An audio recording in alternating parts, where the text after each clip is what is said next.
예, 후보자님. 그 시간이 짧아서 바로 질의에 들어가겠습니다. 구미시 고아읍 별로 연고가 없을 듯이 보이는 곳에 임야를 많이 가지고 있는데 소유하게 된 계기가 어떤 것입니까? 저희 선산입니다. 저희 한 4, 500년 내려오는 선산을 제가 몇 년 내려오는? 한 400년 내려온 걸로 알고 아, 있습니다. 그렇습니까? 네. 그 4, 500년 전에 벌써 그 먼 곳에 선산을 가지고 있었던 겁니까?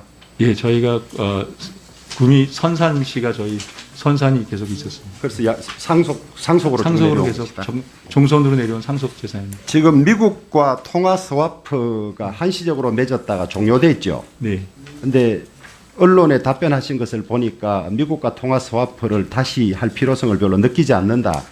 이렇게 답변하신 것 같던데 일부 전문가들 중에는 한시적 통화 스와프가 아니라 상설 스와프 라인을 만들어야 하는 것 아니냐. 이런 의견을 내시는 분들이 있거든요. 미국과의 상설 스와프 라인은 우리가 원하면 언제든지 되는 겁니까? 아니, 제가 말씀드린 저는 부정적으로 말씀드린 적은 아닌 것 같고요. 제가 존경하는 주 의원님 말씀하신 대로 미국이 지금 상설 수합을 가지고 있는 국가들은 소위 전 세계 금융 허브라고 하는 그런 국가들입니다. 그래서 저희가 굉장히 발전된 것은 위기가 왔을 때 이제 미국이 한국을 넣어서 그 위기 지원하는 것까지는 저희들이 와 있기 때문에 그것은 반드시 중요하다고 생각하고요.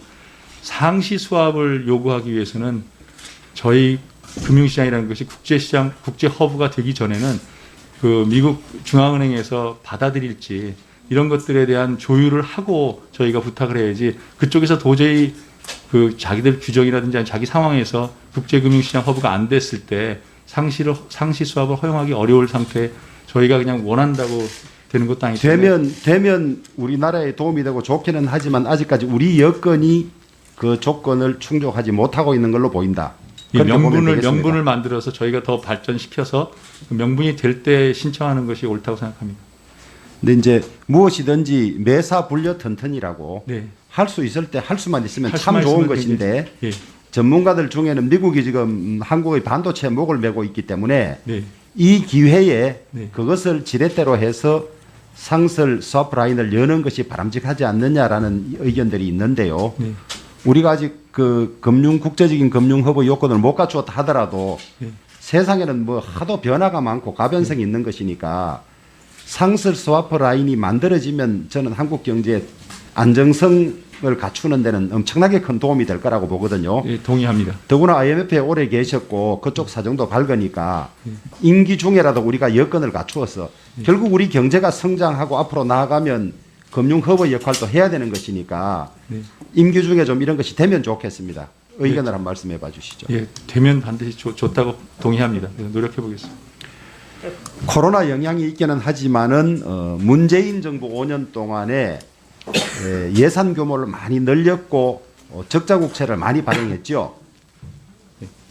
그렇죠. 네. 5년간 총 금액이 얼마 정도입니까? 아, 제가 알기로는 코로나19 사태에 쓴 저희 재정의 규모가 GDP 대비 한 7% 정도 되는 걸로 알고 있습니다. 예. 근데 지금 인플레이션이라든지 물가 상승 이런 것들이 이 적자 국채를 발행하고 예산 규모를 늘린 것도 한 원인이 될 수 있는 거죠. 저는 코로나19에 대응하는 차원에서 재정을 쓴 것 자체는 불가피한 선택으로 생각합니다. 그러나 제가 얘기하는 건 어디다 썼느냐가 이제 문제가 될 수 있는데요.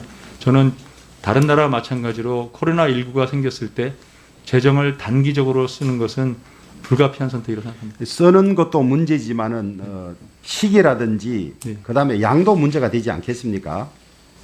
그렇습니다. 근데 4월 14일 날 금통위가 그 기준금리를 조금 올린 것도 네. 지금 인플레이션 대책으로서 조금 이제 하는 그런 차원 아니겠습니까? 그렇죠? 네.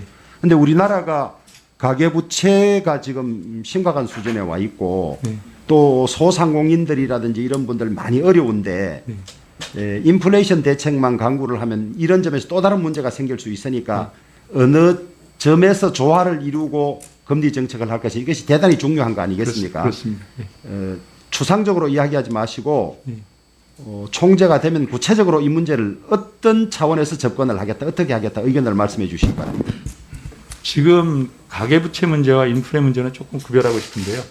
가계부채 문제는 저희 부동산 문제와도 관련돼 있고, 다음에 이 청년층이나 이런 데 소득이 줄어가는 문제도 있고, 그래서 그 가계부채 문제는 금리를 통해서만, 금리로 시그널을 주는 건 중요하지만 한국은행의 금리 정책만으로는 불가능하다고 생각합니다. 그래서 가계부채에 관해서는 제가 언론에도 얘기했지만 범정부 태스크포스를 만들어서 구조적인 면, 재정적인 면, 취약계층 어떻게 할지 이래서 종합적인 솔루션을 만들어야 될 것 같습니다. 근데 이게 보시면 가계부채가 1, 2년 사이에 증가한 게 아니라 거의 한 지금 7, 8년째 계속 꾸준히 올라가고 있기 때문에 그것이 위험 요인이 됐기 때문에 지금은 범 전체적으로 종합적인 솔루션을 받아야 되고요. 인프레 문제는 조금 전에 말씀하신 대로 지금 공급적 요인이 지금 굉장히 많이 작용을 하고 있고 서플라이 체인도 문제가 있습니다. 수요도 저희가 말씀하신 대로 부인할 수 없는 게 재정 지출도 많이 늘었고 또 지금 이 저희 사회적 거리 두기가 끝나면 사실 그동안 못 쓴 소비들이 또 갑자기 올라서 또 인플레이션이 올라갈 수도 있고요. 그래서 하는 입장에서는 참 이게 안타까운 일이지만 저희가 금리 상승을 통해서 이걸 잡으려고 시그널을 미리 주지 않으면 기대 인플레이션이 올라가서 더 문제가 될 수 있습니다. 그래서 저희가 지금 제일 초점을 두고 있는 거는 물가가 굉장히 올라가서 그 다음부터 지금 미국이 하고 있는 상황처럼 금리를 빠른 속도로 올리게 되면 굉장히 많은 부작용이 일어납니다. 지금 취약계층도 걱정하는 것이 더 심해질 거고요. 그래서 지금 인기는 좀 없더라도 선제적으로 금리 시그널을 줘서 물가를 좀 기대 심리를 안정시키는 그런 방향으로 가는 정책이 지금까지는 맞다고 생각합니다. 그런데 그 사정에서 갑자기 해외 요인이 나빠져서 경기 속도가 크게 둔화된다지 하면은 그때 조율을 해가지만 지금 주 의원님 말씀하신 대로 물가 상승의 심리가 지금 올라가고 있는 상황이기 때문에 좀 인기는 없더라도 시그널을 줘서 물가가 더 크게 올라가지 않는데 전념을 하도록 하겠습니다. 예. 두 마리, 세 마리 토끼 잘 잡으신 거 아니에요? 감사합니다.